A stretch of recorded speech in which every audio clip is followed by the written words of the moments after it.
pessoal. Meu nome é Guilherme Diniz. Eu sou professor de História do Brasil e já tive algumas felizes oportunidades de conversar com o Regis, o pessoal do Beyond the Cave, a respeito de história do Brasil, né? E o tema que eu ia falar hoje, né, já que o pessoal falou de coisas tão complexas, então acho que eu vou mudar o tema, falar de Hegel aqui com vocês. Não, brincadeira, ninguém merece, né? Mas vou falar de um tema também que é igualmente interessante e eu acho que mais importante de tudo é que ele serve como uma chave para que a gente possa entender a história recente do Brasil, particularmente do período republicano, né? Então, a partir de 1889 até, até os dias presentes, né? Que é a história dos militares dentro da história do Brasil. Então, a história do Brasil a gente pode entender, digamos, como uma conjugação de diversos capítulos. Pessoas, classes sociais, estamentos, grupos, economia, política, sociedade, e dentro desses temas, a gente pode interpretar esses temas, que é a história do Brasil, dentro dessa chave específica que são os militares. E por que os militares? Porque desde o golpe republicano, 15 de novembro de 1889, a gente tem, digamos assim, um aprofundamento dos militares como atores políticos na nossa história. Então, no período colonial, no período do Império, participaram também, né? Então, se nós formos pensar no projeto de expansão territorial, para além do Tratado de Tordesilhas, né, que delimitava o Brasil, uma pequena fração do que ele é hoje, nós temos aí a empresa militar expandindo essas áreas. Então, nós tivemos, já no século XVIII, no início do século, no final do XVII para o século XVIII, diversos fortes que foram construídos em áreas bem remotas. Então, para quem aqui é de Rondônia, nós temos o Forte Príncipe da Beira, que foi descoberto, né, pelo Marechal Rondon já no século XX, e é uma construção que remonta aí o início do nosso período colonial. Também na área do Mato Grosso, nós temos diversas fortificações militares que, dito de outra maneira, é uma imposição da soberania nacional, no caso, soberania portuguesa, numa área que sempre foi, digamos, disputada, né? Então, por exemplo, no interior do Mato Grosso, no Xingu, nós tínhamos fortificações, por exemplo, inglesa, né? Então, uma coisa que poucas pessoas sabem, mas já existia essa longa mão das potências estrangeiras, e isso remonta a muito tempo, óbvio que guardadas as proporções, mas sempre existiu essa luta, né, pela imposição da coroa portuguesa nessas áreas que hoje são reconhecidas como Brasil. As coisas não vêm de graça, né? Tudo fruto de muita luta, muito trabalho, e um desses trabalhos foi justamente a expulsão desses outros estrangeiros que estavam, né, apossando-se do nosso território, sobretudo por questões de riqueza, né? Tivemos a exploração do pau-brasil, depois questões minerais, depois simplesmente questão de espionagem, né? Hoje a gente é muito um tema muito sensível, né? Mas já remonta há muito tempo. Então a gente vê que essa expulsão ela não foi feita pelos jesuítas, né? Que era um grupo também que aprofundou dentro do nosso território, mas foi feita evidentemente pela classe armada, pelos militares. Então, dentro desse recorte aí de 222 anos da nossa história, desde 1500 até a independência em 1822, a gente tem uma participação bem ativa dos militares na nossa história. E qual que é a diferença de nós pensarmos os militares no período republicano e no período, ou nos períodos, né, colonial e imperial? Foi que no período republicano a gente tem a constituição dos militares enquanto uma classe ciente de si, uma identidade institucional. Então, a partir do período republicano, a gente tem uma formatação, né, dos militares enquanto agentes e, sobretudo, agentes políticos. É óbvio que no dia 14 de novembro eles já estavam, né, constituindo como classe. Então, a República é, digamos, um marco divisor. Mas esse fomento de uma identidade, ela surge um pouco antes. Surge, sobretudo, no evento que a gente conhece pela importância que ele tem para a história do Brasil e também da América Latina, América do Sul particularmente, que foi a Guerra do Paraguai, né? Que foi um evento, né, extremamente definidor da nossa história, onde nós tivemos a ascensão dos militares como um grupo mais coeso, né? Então, antes da Guerra do Paraguai, os militares eles eram dados unicamente à atividade propriamente militar. E o exército possuía, digamos assim, uma questão muito séria, que era a questão de recrutamento, questão financeira de soldo, que era muito baixo, um baixo reconhecimento pela própria coroa. Então, havia uma situação que, quando surgiu a Guerra do Paraguai, essas questões elas emergiram e trouxeram uma, digamos, consciência de si maior dos militares enquanto grupo. Quando se encerra a Guerra do Paraguai em 1870, esses militares já não eram mais aqueles de 1864, já eram outros. Então aí nós temos a ascensão de grandes líderes militares, como por exemplo Osório, Duque de Caxias, Porto Carreiro, e outros que mais tarde vão, digamos assim, desabrochar, como por exemplo Benjamin Constant. Benjamin Constant é considerado patriarca da nossa república, mas ele combateu na Guerra do Paraguai.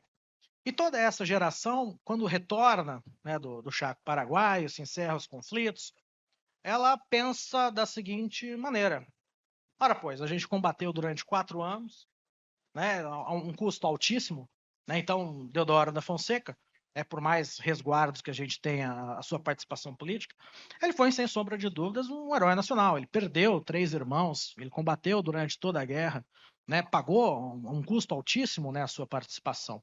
E quando ele chega, né, na corte, por questões de desavença pessoal, ele é, pelo próprio imperador, nomeado fiscal na região do Mato Grosso, que para a época era uma punição. Punição, tanto no Mato Grosso como no Rio Grande do Sul. Então, antigamente, quando falava, fulano foi transferido para o Mato Grosso, pô, sabe que ele estava à esquerda. Então, a gente percebe que havia, digamos assim, já um desacerto entre os militares, sobretudo os líderes, com, né, a coroa. Quando nós nos aproximamos ali de 1889, nós temos o agravamento de uma questão que ficou conhecida como questão militar. E a questão militar ela surge basicamente nos finais ali dos momentos finais do Império, onde diversos militares da imprensa, sobretudo um chamado Sena Madureira, ele escreve artigos da própria imprensa criticando o imperador por estar perseguindo e punindo diversos militares que se manifestavam de questões internas do exército na imprensa. Porque na imprensa também tinham aqueles que estavam, digamos, simpáticos ou tinham um interesse em divulgar a causa militar. E Deodoro da Fonseca, que na época era presidente do Clube Militar, que é uma importante instituição, foi criada no final do período imperial, ele começa a arquitetar, digamos assim, a não punição do Sena Madureira e de diversos outros militares. E digamos assim, o ápice de tudo isso é quando a própria princesa ordena que o exército capture escravos fugidos. E aí o Deodoro se manifesta no sentido que o exército não é um capitão do mato para punir e perseguir esses escravizados que fugiam. E evidentemente aí a situação toda desanda e culmina no 15 de novembro. Antes disso, essa é uma questão política, existe uma outra, que foi a destituição do gabinete de Zacarias de Góes Vasconcelos. Ele foi um importante político, na época ele era afiliado à Liga Progressista, que era uma dissidência do Partido Liberal, né? No Império a gente tinha 2 grandes partidos, o conservador e o liberal, e tinha a Liga Progressista, da qual Zacarias de Góes Vasconcelos era o grande mentor. Ele recebe uma cartada final, um golpe branco do próprio Duque de Caxias, que à época estava na campanha do Paraguai, em 1868, onde o próprio Zacarias de Góes Vasconcelos começa a criticar o próprio Caxias na imprensa e no parlamento pelo fato de que a guerra estava se arrastando. Agora, a guerra estava se arrastando por questões internas da própria dinâmica da guerra. Então, por exemplo, não se tinha cartas topográficas da região. Então, tudo era palmilhado, ponto a ponto, com grande dificuldade. E para o Zacarias de Góes Vasconcelos, isso tangenciava quase uma prevaricação do Duque. E o Duque de Caxias se manifesta no seguinte sentido para o imperador: eu vou me destituir, mas o culpado é Zacarias de Góes Vasconcelos. Eu não saio daqui caso ele permaneça na posição. Se ele permanecer, eu estou voltando para o Rio de Janeiro, contra ordens do imperador que já havia pedido para ele ficar. E o imperador, entendendo a situação, ele cede, destitui o gabinete do Zacarias de Góes Vasconcelos e Caxias permanece no comando. Esse foi, digamos assim, o início das intervenções militares na história do Brasil. Eu tracei aqui para vocês 5 doutrinas que eu chamo de compreensão, como forma da gente compreender esse tema. Eu dei o um nome a esse conjunto de ideias chamado ideologia das intervenções. Então, eu me dedico ao estudo da história militar, e particularmente a história dos militares na história do Brasil, já tem algum tempo, e eu identifiquei essas 5 formas de intervenção. Elas não são coesas entre si, elas não decorrem uma das outras, e muitas vezes elas são contraditórias entre si. E por que eu dei o nome de ideologia das intervenções? Porque grande parte das intervenções, elas são feitas em nome de um bem comum, de um bem maior. Porém, quando a gente vai investigar o aspecto mais profundo, subjacente a todas essas intervenções, o que a gente percebe é um aumento do próprio poder militar, né? E a gente sabe, né, que aquele velho filósofo alemão, né, barbudo, ele estudava a questão das ideologias de uma maneira muito interessante, que era no seguinte sentido: ideologia é um mascaramento da realidade, na qual os grupos dominantes fazem ser o seu próprio interesse, o interesse comum, né? Então, existe essa manipulação. Então, dei o nome de ideologia das intervenções, na qual elas se dividem nessas 5. E a primeira, que a gente chama, que eu dei o nome de ideologia do cientificismo positivista, que é a influência da doutrina de um filósofo francês chamado Auguste Comte no Brasil. Acho que todo mundo conhece o autor da frase ordem e progresso, que está estampado na nossa bandeira. E quando nós tivemos a formação dos nossos militares na Escola da Praia Vermelha, se alguém já foi aqui na Urca, no Rio de Janeiro, sabe que ali tinha uma escola, e essa escola foi demolida em 1905. E lá, na antiga Escola da Praia Vermelha, existia, por influência de um próprio combatente na Guerra do Paraguai, chamado Benjamin Constant, a que eu me referi, eu não vou dizer doutrinação, porque não era a forma como ele entendia, mas essa influência sobre a juventude militar das ideias do Auguste Comte, o que é um contrassenso, porque a doutrina positivista ela tem uma natureza pacifista e que pensa a longo termo que não haverá mais necessidade do exército. Mas, naquela época, a doutrina positivista ela tinha uma influência muito grande, sobretudo pelo seu caráter modernizador. Então, ao mesmo tempo em que permitia uma modernização do próprio exército por intermédio dessas ideias, ela se casava muito bem, porque essa época foi uma época de ascensão, né, do que a gente chama o Silvio Romero, né, aquele grande crítico literário, chamava aquele bando de ideias novas. Cientificismo, darwinismo, evolucionismo, e dentre eles o positivismo, que é a ideia de romper totalmente com a metafísica, trabalhar com a ciência experimental, com o concreto, com o factível e não com o ideal, né? Mas simplesmente com aquilo que é, digamos, demonstrável cientificamente. E essa era uma ideia que seduziu essa juventude. Por um motivo muito simples, a formação dos militares nessa época, na Praia Vermelha, entre 1870 e 1905, era uma formação basicamente civil. Então, a formação militar, como atividade fim, que é o combate, isso que a gente conhece como militar mesmo, era muito pouco. A formação deles era uma formação de bacharéis. Inclusive, eles se reconheciam como bacharéis fardados. Então, a gente pega os currículos antigos da Escola Militar da Praia Vermelha, tinha astronomia, geodésia, topografia, astronomia, enfim, diversas matérias que não tinham muito a ver, na realidade, tinham muito pouco a ver com a atividade fim, que é o combate, né? E isso fez com que essa geração levasse, né, ao limite toda essa ideia de possibilidade de intervenção no ambiente político, na medida em que eles se sentiam portadores de uma ideia capaz de intervir no ambiente político a fim de lhe dar um direcionamento. No Rio Grande do Sul tem um filósofo político muito importante chamado Júlio de Castilhos, e ele tem uma visão positivista estrita mesmo, ele foi um positivista muito importante no Rio Grande do Sul, e ele tinha, por influência do Augusto Comte, a ideia de que a política ela deve ser uma sã ciência, né? Uma ciência limpa, sem vícios, né? Uma ciência de virtudes. E uma das grandes possibilidades da política é a ideia da tutela, a ideia da moralidade. Então, um bom político será tão bom político quanto boa pessoa, moralizada ela for. Quando essas ideias são assumidas pelos militares, fica muito claro a gente perceber que a questão deles intervirem dentro do ambiente político, que para eles era um ambiente corrompido, o ambiente do clientelismo, o ambiente do toma lá da cá, isso fica muito claro. Então, essa é uma primeira doutrina que eu denominei. E essas doutrinas, elas não ficam restritas apenas a esse período histórico. Elas vão se desdobrando ao longo da nossa história.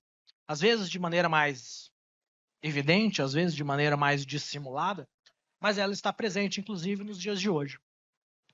Depois, eu identifiquei o que eu denominei de doutrina da mobilização nacional, ou doutrina Moltke.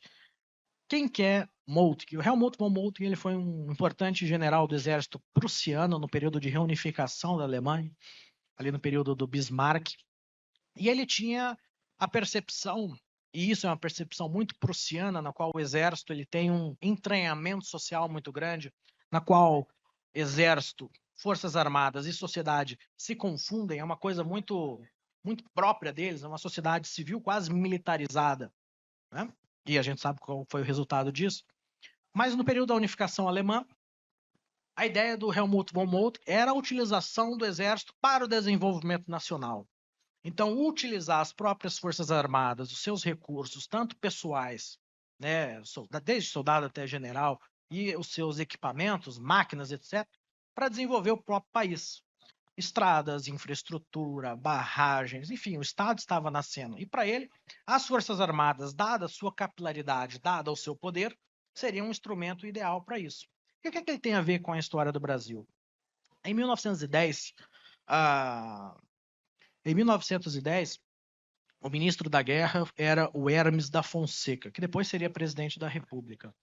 E o Hermes da Fonseca, ele envia para a Alemanha alguns militares a fim de fazer uma missão. Hoje em dia isso até hoje persiste, né? Então diversos militares são enviados para o exterior, fazem as missões, etc., retornam para o Brasil com esse conhecimento adquirido a fim de replicar na instituição. E nessa época, alguns militares muito importantes foram para a Alemanha.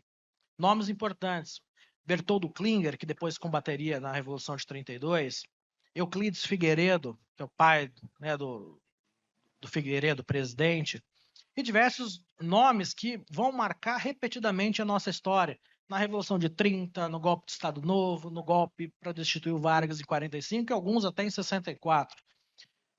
E eles vieram com essa ideia. E aqui no Brasil eles criam uma revista, que é um órgão, chamada Defesa Nacional. O primeiro número sai em 1913. E talvez seja a revista cuja duração seja mais longa, que ela ainda existe. Evidentemente, né, a linha editorial, as coisas mudam, mas é uma revista que tem a sua continuidade secular. E o primeiro número, quando a gente pega ali para ler o editorial, e estão todos disponíveis online, é justamente isso. Pelo nosso papel de moralizar a sociedade, a gente tem que intervir e fazer pontualmente a ideia do progresso, do desenvolvimento social. De certa maneira, é compreensível, porque o Brasil, na década de 10, era completamente desestruturado, desarmônico. Então, havia uma preponderância do Sudeste, basicamente São Paulo e Minas Gerais, e o resto era o resto. Era deixado, né, como se fosse um apêndice do Brasil. O que comandava era unicamente São Paulo e Minas por intermédio da política cafeeira. E a ideia deles era expandir e integrar esse Brasil como um país, como uma única nação. E para eles, nada melhor do que utilizar o próprio exército, porque eles já tinham, digamos, uma ideia, uma doutrina que justificava, e ao mesmo tempo eles já sabiam que tem militares em todo o território. Então fica muito mais fácil você articular, né, todo esse plano geral se você tem esses meios disponíveis. Faltava a ideia, aí veio a ideia e as coisas vão se desenvolver. Depois nós temos a doutrina da tutela republicana ou doutrina das moralidades. O que significa isso? Como eu disse, durante um período, sobretudo ali agravando ali no final do século XIX, surge essa ideia de oposição entre os militares e o que os próprios militares denominavam casacas. Casacas eram os políticos civis, que eram vistos como vis, corruptos, né? Não que hoje não seja, né? Hoje em dia já melhorou, né? Graças a Deus. Mas, naquela época, quem dera tão corrupto como Rodrigues Alves, né? Mas eles viam a ideia política exercida pelo civil como uma forma corrupta do exercício da política, uma forma que visava o interesse próprio e não o interesse do bem comum.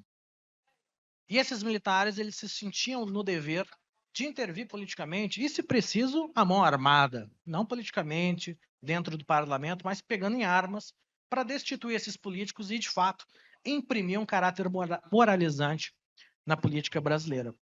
Alguém sabe o que aconteceu ontem, aqui em São Paulo, há 100 anos? Então, aconteceu a famosa, né, Revolução de 1924. Os bairros Brás, Bexiga, Moca, Barra Funda pareciam Dresden depois do bombardeio da Primeira Guerra. E não é força de expressão. Então, o exército legalista, né, o exército regular, bombardeou a cidade inteira de São Paulo como continuidade daquela revolta que existiu em 5 de julho de 1922, que foi a revolta do Forte de Copacabana, onde já com esse caráter de moralização da política, 18 jovens, porque ali todos na faixa entre 20 e 23 anos, alguns nomes importantes, Eduardo Gomes, que depois vai concorrer à política, Siqueira Campos, né, todos eles participam. O Prestes não foi porque o Prestes estava acamado, mas ele era para participar também. Vão, né, sair numa marcha para a morte, né, sabiam que ia morrer, e por isso mesmo heróica, na Avenida Atlântica, no Rio de Janeiro. Né? Então esse foi o primeiro 5 de julho. Mas existiu um segundo 5 de julho, que foi aqui em São Paulo, como continuidade desses levantes, a fim de moralizar a política. E aqui, né, com um agravante. Né?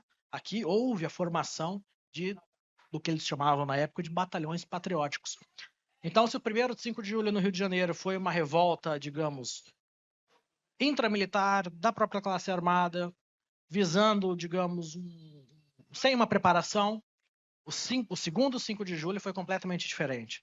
Aqui nós tivemos a participação de altas patentes, o general Isidoro Dias Lopes, o general, na época ele não era general, era coronel Miguel Costa, que depois, em razão da debelação do movimento aqui em São Paulo, vai se juntar lá no Sul com outro rapaz de 25 anos de idade chamado Luiz Carlos Prestes, dando início à coluna Invicta, a coluna Prestes.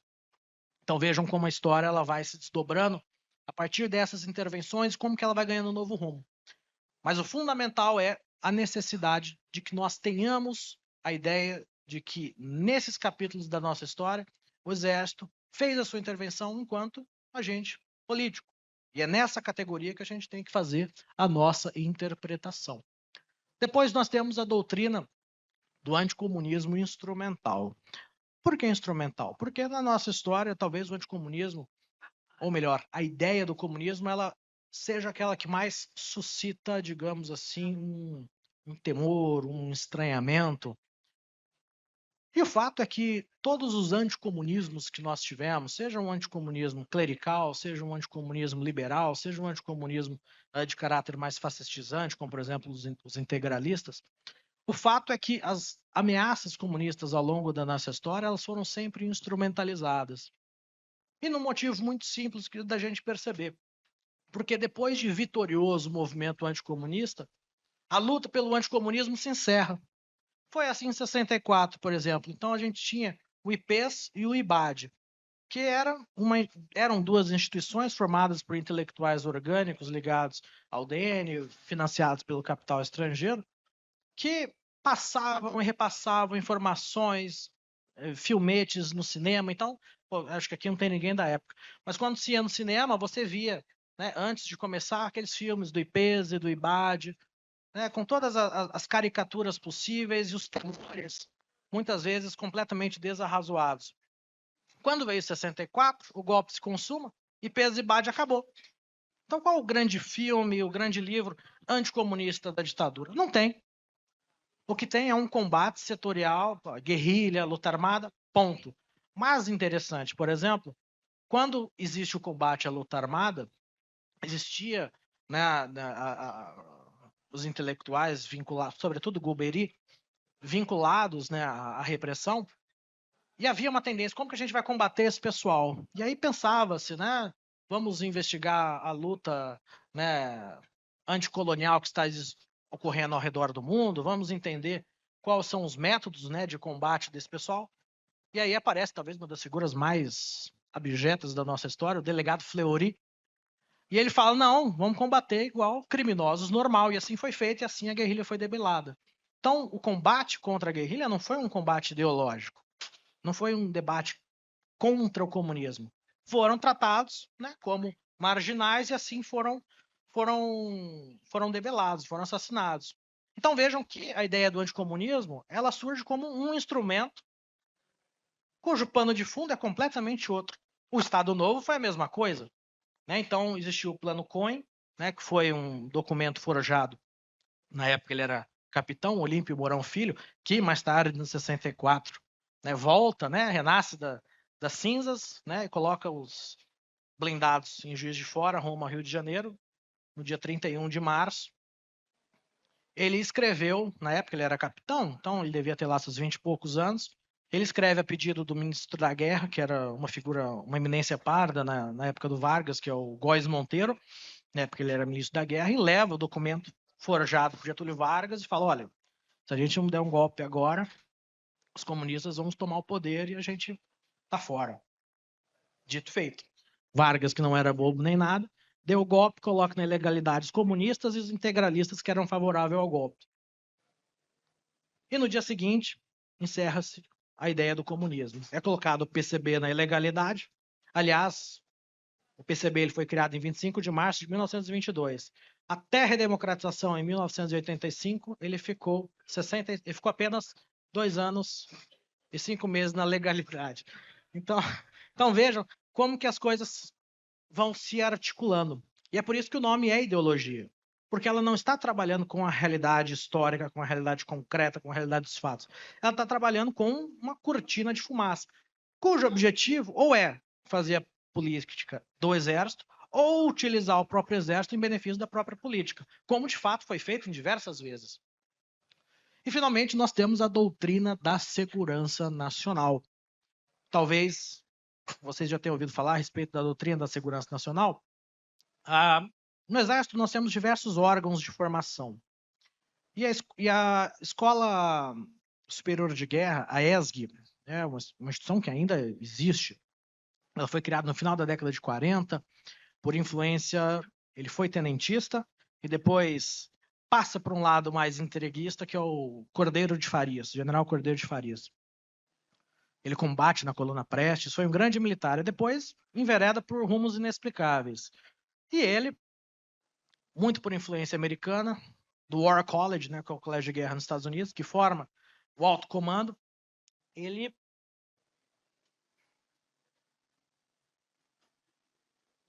traz essa ideia de uma formação mais intelectualizada, altos estudos, como existe altos estudos em diversas profissões, nos militares também essa ideia.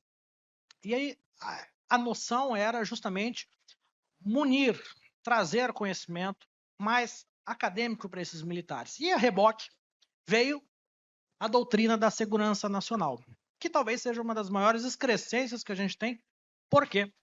Porque o exército, e isso em toda força armada de qualquer outro país, ela serve para combater inimigos externos. A doutrina da segurança nacional ela é utilizada para que os militares combatam nacionais do seu próprio país. Então, a doutrina da segurança nacional ela subverte de uma maneira muito corrompida a atividade militar. E ela foi utilizada durante muito tempo. Na era Vargas, existia a Lei de Segurança Nacional, que já previa isso de uma maneira um pouco mais agressiva, não tão intelectualizada. A partir da criação da ESG em 48, a doutrina da segurança nacional ela ganha um suporte mais intelectual. Não por sinal, o que fundamentou a criação dos DOPS, que é os Departamentos de Ordem Política e Social, e os COD, foi justamente a doutrina da segurança nacional, que ela permite, ela legitima e ela flexibiliza a utilização de uma força armada contra os próprios cidadãos do seu país. Então, é preciso que a gente interprete tudo isso que eu falei até agora de uma maneira a entender a importância da gente perceber os militares na história do Brasil. E isso não acontece de maneira, digamos, desvinculada com o momento presente. Isso é uma chave para que a gente possa entender o momento atual. Então, quando, por exemplo, a gente ouve algum político falar, a gente precisa trazer técnicos para a política, a gente precisa moralizar, o fundamento é esse. Tecnicismo, Augusto Conte. Não existe pior ideologia do que a ideologia dos que não têm ideologia, porque esses estão submersos dentro de uma visão de mundo que não permite compreender o mundo dentro de outras variáveis. Isso é horrível. Para quem se dedica não apenas à vida intelectual, né, como algo elevado, mas se dedica a entender, né, as contradições do momento presente, as contradições previstas na história. A história não se faz de forma linear. Às vezes a história é contraditória. Então, por exemplo, eu citei o exemplo, né, do Cordeiro de Farias, mas existem outros. Por exemplo, o Brigadeiro Eduardo Gomes, ele combateu, ele foi a linha de frente dos 18 do Forte, ele foi foi ferido, foi expulso do exército, depois é reintegrado. Então era uma pessoa que tinha, ou melhor, se via dentro de um quadro nacionalista. A partir da década de 40, ele ingressa na União Democrática Nacional, que foi um dos partidos mais entreguistas que nós tivemos na nossa história. Favorável ao capital estrangeiro, favorável às privatizações de absolutamente tudo que fosse possível. Um partido que tem uma história.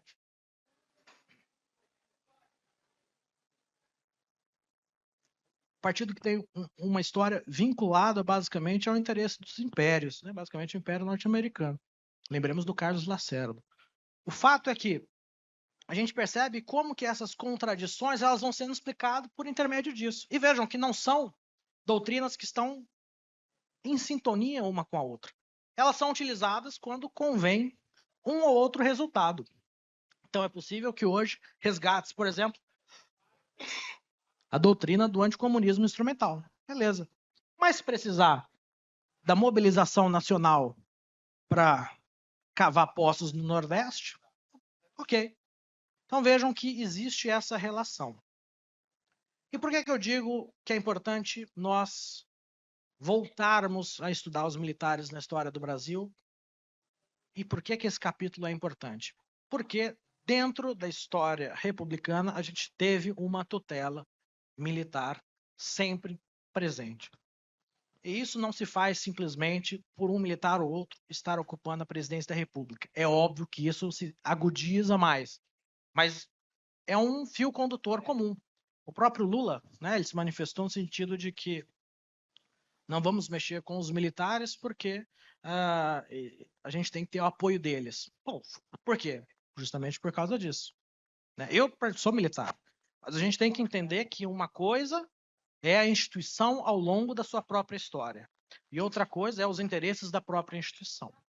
Então, todas as vezes que existiram essas intervenções, elas foram feitas não como poder moderador, né? Isso até surgiu, né, recentemente, né? João Camilo de Oliveira Torres, o Gilberto Freire falava nisso. E o Supremo pôs uma pedra, não que isso resolva alguma coisa, mas é um assunto que vem à baila. Mas se a gente for analisar, todas as intervenções foram desestabilizadoras. Tem um evento que eu sempre lembro, na época era do presidente Hermes da Fonseca. O Hermes da Fonseca era marechal. Ele ganha a presidência da campanha presidencial de 1910 contra o Rui Barbosa.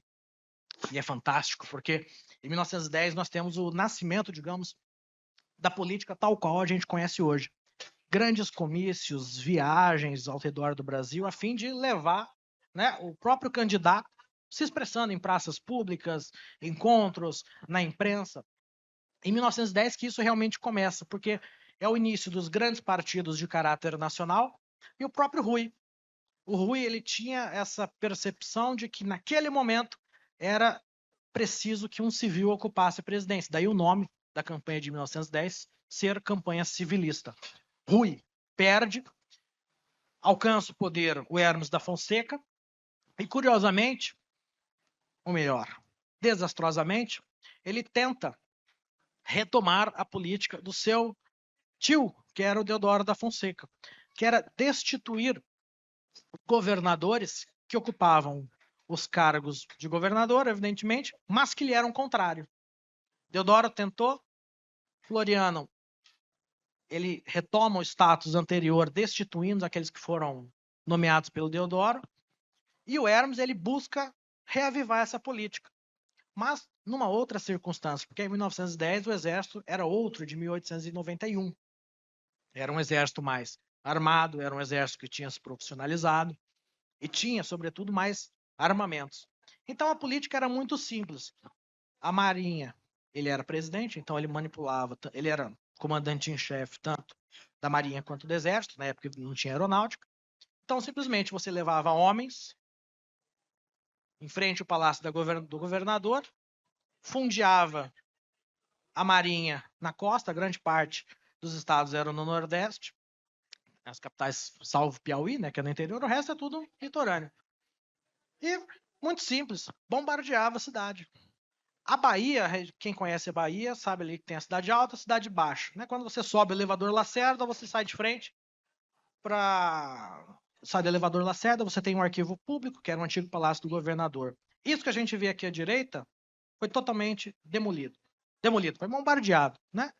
Tem o Forte Marcelo, né, jogava ali, né, os torpedos, bombardeava mesmo a cidade.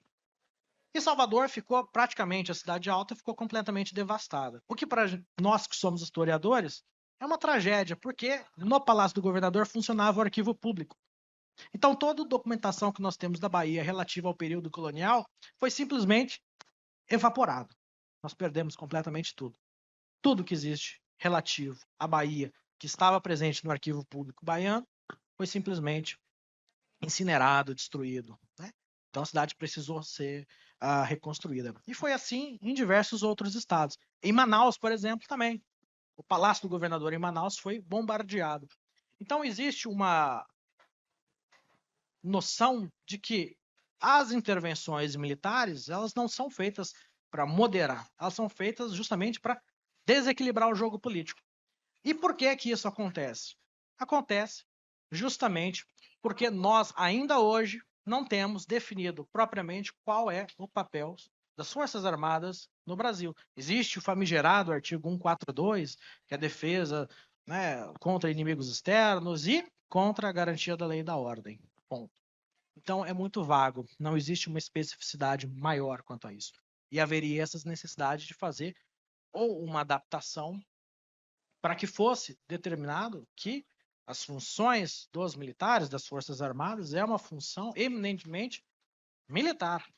Né? É óbvio que toda intervenção ela é feita a contrário à lei, mas é preciso que essa questão não seja sequer ventilada. Né? Então, é preciso que o militar volte a fazer coisas de militares e não intervir na política. No último governo, particularmente, hoje nós temos dentro do Exército 200 mil militares.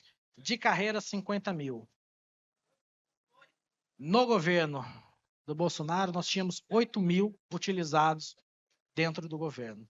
Então a gente vê que existe uma desproporção. E é óbvio que quando você vai para o mundo da política, você lida com as questões eminentemente políticas, mas você não é político, você é um militar. Então você leva todos aqueles vícios da sua própria profissão, que é uma profissão de enfrentamento, que é uma profissão de combate, para o ambiente político. O ambiente político ele não é feito pelo conflito necessariamente, ele é muito mais feito por ajustes, ainda que existam conflitos, mas não conflitos utilizando armas. Armas foram feitas para garantir a segurança de todo cidadão contra inimigos externos e não contra inimigos externos. Então a gente vê aqui novamente a doutrina da segurança nacional. Pessoal, eu espero que vocês tenham gostado e essas são algumas reflexões aí que têm me acometido já tem alguns anos, né, para cá. E eu acredito que seja uma chave para que a gente entenda todas essas questões que existem. Elas parecem que são distantes, mas eu acho que quando a gente se aprofunda no passado, a gente percebe que existem alguns ciclos, existem alguns ressurgimentos, e quanto mais a gente percebe, identifica, cataloga, discrimina e percebe essas nuances e repetições, mais a gente faz uma leitura correta e por isso mesmo a gente consegue levar um remédio mais adequado para o problema. Muito obrigado. Oba! Professor! Ô, professor, você não vai embora, não? Seguinte, diferente da primeira apresentação, que ninguém queria saber de nada, que é o Regis Camarão, então nem aí, eu acho que o professor é um assunto muito delicado e imagino que deve ter dúvidas. Tem muita gente anotando. E eu queria. Alguém aqui tem uma pergunta? Aproveita, tá, gente? Que para você mandar uma pergunta para ele agora, só pagando. Qual que é o curso? Como que é o curso? Qual que é o valor do curso? 1.197 para mandar pergunta. Então aproveita aí. Ele quer fazer pergunta? Ele tá todo melindroso ali. Ô, Regis, qual que é a personalidade deles? Ele é introvertido, já sei Qual a o seu primeira. nome? Digo, Qual a sua caravana, Rodrigo? caravana de Recife. Ô louco, tá vendo? O Beyond the Cave ganhou em escalas mundiais. Recife, meu país. Qual que é a tua pergunta, professor? Ali? Ah, sobre a mobilização na doutrina Moltke, que eu acho que é da Prússia, você falou que teve alguns impactos na Prússia, exatamente. Acho que a destituição do país, tal.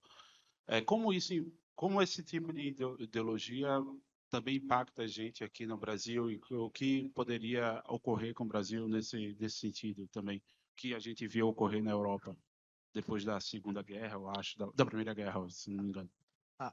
O Moltke que ele tem, digamos, uma delimitação histórica, né? Então ele é um personagem muito importante no período da reunificação alemã. Então a Alemanha, não existia Alemanha, né? O reino da Prússia tinha diversos outros ducados, principados, etc. E aí, com a coordenação do Bismarck, a gente tem, né, em 1871, a unificação alemã. E um dos elementos muito importantes para que essa unificação fosse possível foi justamente o exército prussiano, porque a Prússia era do maior ali né? Então existia essa influência direta. E a sociedade prussiana era uma sociedade militarista, uma sociedade marcada, né, com o elemento militar, né? E isso não se esgota, né, quando a Prússia acaba, né, e quando existe, né, o nascimento da Alemanha como uma nação independente, que depois, em 1918, vai se transformar numa república. Esse elemento ele perpassa a história, particularmente da Prússia, depois da Alemanha, e mesmo como república, a República de Weimar não consegue extinguir esse caráter militarista da sociedade, que se manteve, se a gente for pegar a ascensão do nazismo, é basicamente, né, esse entranhamento, né, de um militarismo dentro da sociedade, em oposição aos valores civis. E como que isso se reflete no Brasil? Se reflete justamente por essa juventude militar que vai fazer estágios na Alemanha e eles absorvem essas ideias. E essas ideias resumem no quê? Nós necessitamos de ter um exército à altura do Brasil. E, por isso mesmo, um exército que seja capaz de fazer intervenções históricas, sobretudo relativas ao progresso. Então, nós tínhamos aqui uma sociedade agrária, né? O Brasil ele começa a se urbanizar e se industrializar a partir da Revolução de 30. Então, aqui é um país agrário, com a população, em 1910, em grande parte analfabeta, e esses militares viam como funcionava a sociedade prussiana, quase como um quartel, todo mundo sabia a sua função, a sua missão naquele. E eles querem trazer isso para o Brasil. E eles conseguem, tanto conseguem que eles ganham apoio, eles têm um órgão de divulgação de ideias. E isso, hoje, ele não é mais sentido como era em 1913. É outra coisa. Porém, existem resquícios dessa ideia do Exército como um indutor do desenvolvimento nacional. Inclusive, está na nossa própria Constituição. Né? Então, as Forças Armadas, garantia defesa da ordem contra estrangeiros e desenvolvimento nacional. Então, a origem é isso. Então, por ser a única instituição, depois da igreja, que se embrenhou por todo o Brasil, território nacional, ao longo dos 500 anos da sua história, isso ficava de uma maneira muito quase evidente para eles que era necessário fazer essa utilização do exército. Hoje ela existe, mas de uma maneira muito, digamos, diluída disso. Mas existe esse resquício, sim. Por exemplo, no Nordeste nós temos as, né, operações pipa, né, de perfuração de poço. É um elemento, né, que a gente pode trazer disso, que não existe em outros exércitos ao redor do mundo. No exército francês você não tem isso. O mais próximo que a gente tem, por exemplo, é nos Estados Unidos. Por exemplo, as águas internas são todas administradas pela engenharia do exército norte-americano. Talvez seja uma proximidade. Mas nesse sentido, tal qual a gente vê no Brasil, é uma particularidade nossa, que se explica pelo próprio desenvolvimento histórico nosso e da influência dos militares, né, ao longo da nossa história. Uou, respondido? Maravilha. Eu tô me sentindo o Serginho Groisman aqui. Então, eu vou mandar para a plateia outra pergunta. Já, inclusive, tem ali o Caio Fernandes. Caio, qual a sua caravana? Não, você quis mutar, né, meu amigo? Ô, produção, sai do celular ali e ajuda ali, por favor. Você quer ficar no celular, meu amigo? Me ajuda, né? Como que eu posso ter um talk show se você não me ajuda? Falou agora, hein? Ah, agora. Tava na hora já, né? Caio, qual é a sua pergunta? Oi, eu sou o Caio da Caravana de Guarulhos. Maravilha, Avenida Tiradentes, é isso aí. Caravana de Guarulhos. Boa, qual que é a sua pergunta? A minha pergunta é o seguinte: existe uma chave de conceito que a gente ouve em vários lugares, que é o Brasil vai virar uma Venezuela. E diante da apresentação aí do professor, eu queria que ele desenvolvesse essa chave de ideia sobre dois aspectos. O primeiro, olha, o Brasil corre o risco, sim, de virar uma Venezuela e, portanto, essas doutrinas são contrapesos possíveis, um paraquedas por um soft landing.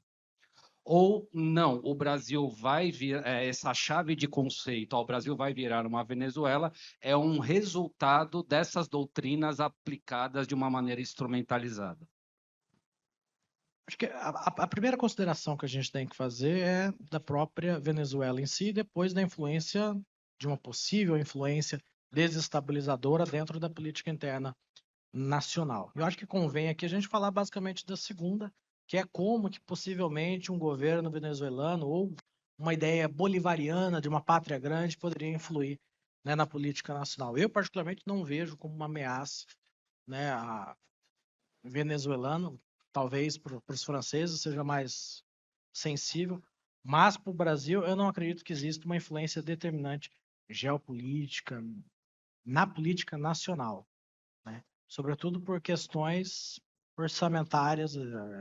Não se faz revolução sem dinheiro, né? E eu particularmente não vejo nenhum partido venezuelano querendo derrubar as instituições no Brasil, né? Quando teve a Revolução Bolivariana, né, o movimento revolucionário 200, né, conduzido pelo Hugo Chávez, né, foi como a Revolução Cubana, né, ela começou como um caráter nacionalista, do nacionalismo anti-imperialista. Então Cuba assumiu, digamos, o caráter mais não, né, socialista em 61, e o Chávez assume o caráter socialista pouco tempo depois de consumada, né, a destituição do presidente. No Brasil, eu não vejo particularmente nenhuma ameaça de caráter marxista, seja de caráter soviético ou cultural, seja lá o que isso for, influindo decisivamente na desestabilização do jogo político. Eu particularmente não vejo. Isso não significa que não possa ser mobilizada uma ideia, né, de ressuscitar essas ideias no caráter de bloquear inimigos imaginários, como de fato sempre foi assim, né?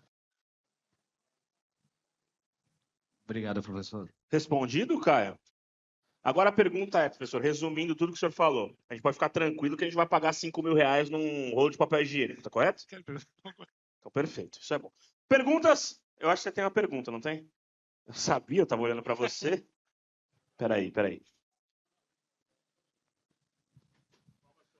Fernando, eu só queria se o professor podia detalhar um pouquinho mais aquele assunto que você passou só pincelando da campanha de 1910 na época do Hermes da Fonseca.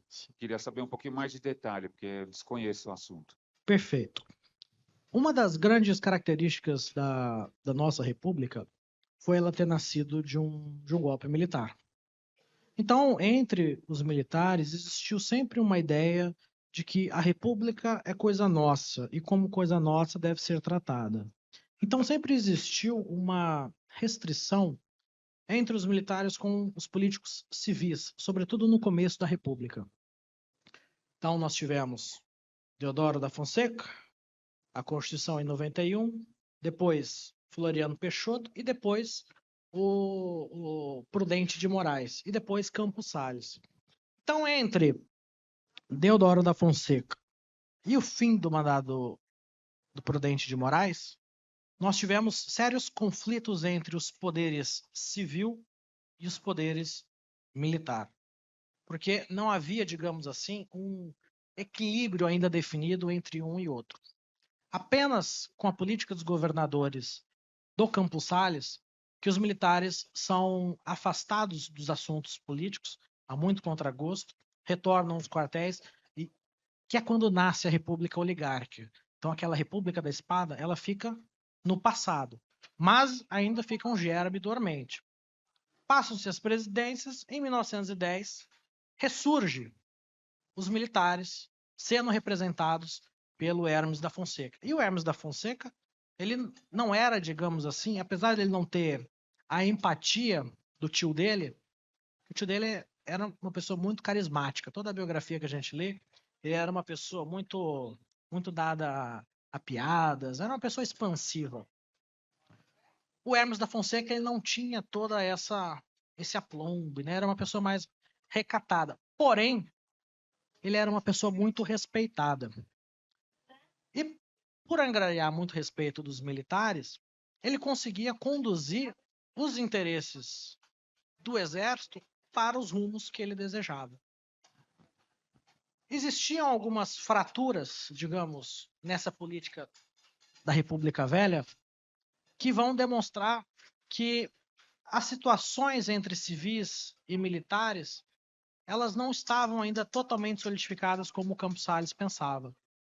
Quando o Hermes da Fonseca ele lança a sua candidatura, já se esperava que ele fosse ganhar, porque ele tinha o apoio de todos os estados. Mas o Rui Barbosa não concordava.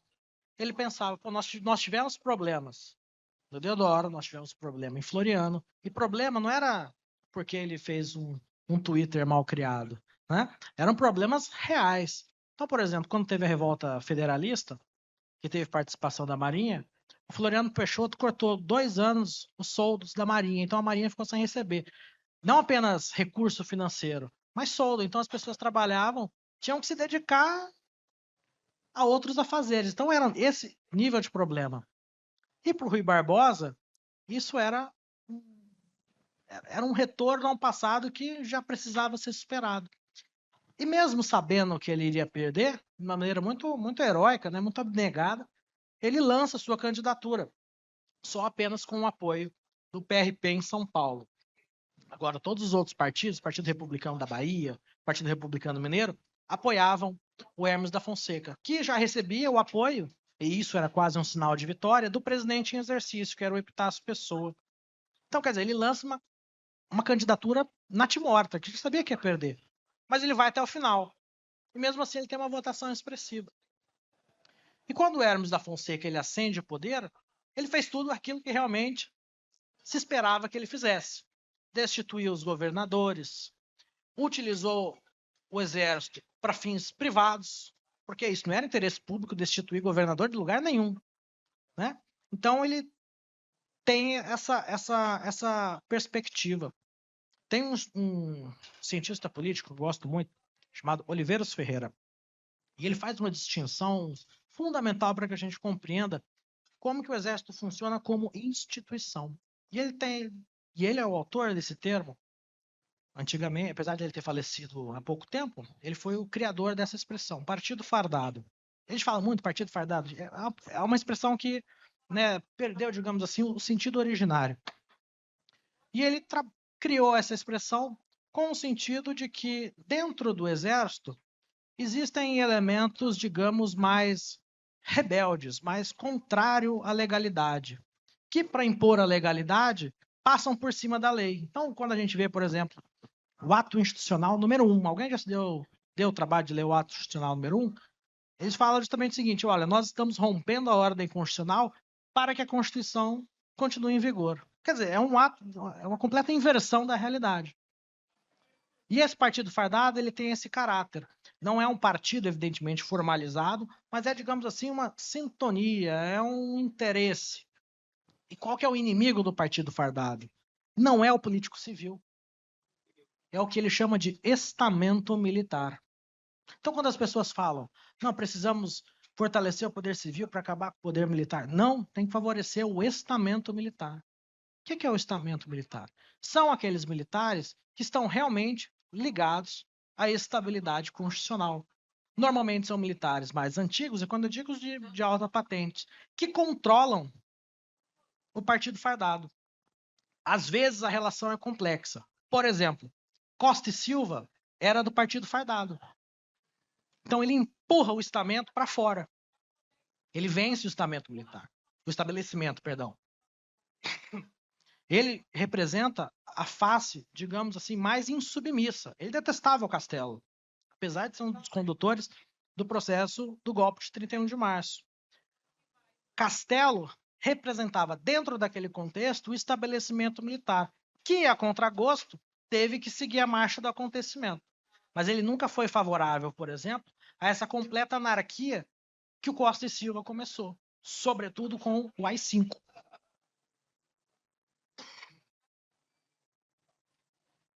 Por quê? O que foi o AI-5? O AI-5 foi a completa perversão da atividade militar. Trouxe os militares para a atividade policial comum. Então, os DOPs, os DOI eram gerenciados, administrados por militares, mas a atividade era o quê? Era atividade de rua, inteligência, e isso corrompe a atividade militar, porque o militar não é treinado para isso, a função dele é outra. E isso sai tipos, né, como o Ustra, por exemplo. É a completa perversão da atividade militar. Ele não representa os militares. Mas, naquele momento, o próprio partido fardado possibilitou esses militares exercerem essa função dessa maneira. Então, o Hermes, naquele contexto, ele representava quem? Ele representava o partido fardado. O estabelecimento, que representava a ordem, a legalidade constitucional, a atividade fim e moral da própria instituição, se viu suplantado.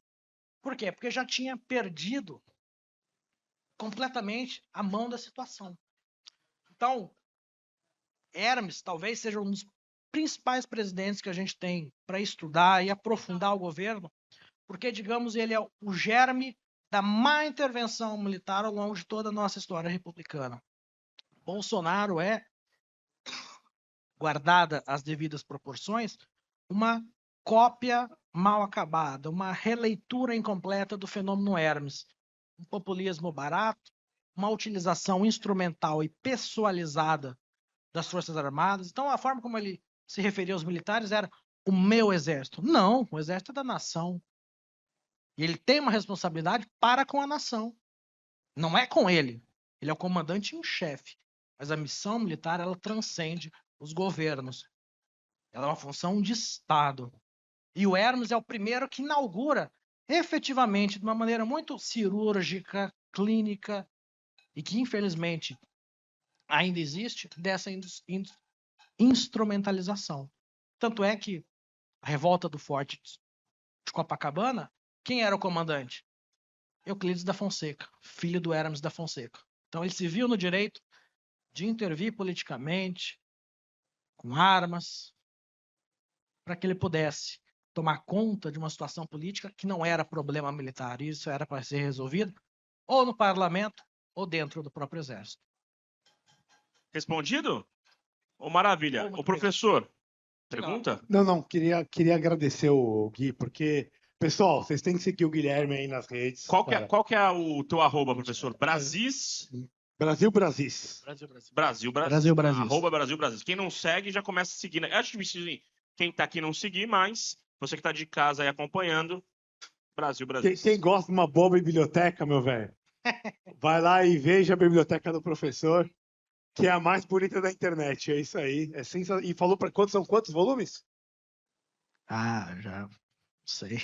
Tudo de história do Brasil. Falou para mim que era 3.000. Por aí. Ela falou, não sei agora. Ela falou que era 3.000 só de história do Brasil. Pessoal, uma salva de palmas, por favor, pro Guilherme. Valeu.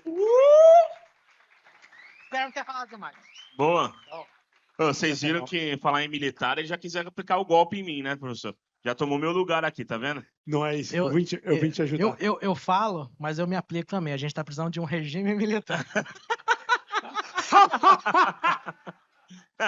Muito bom.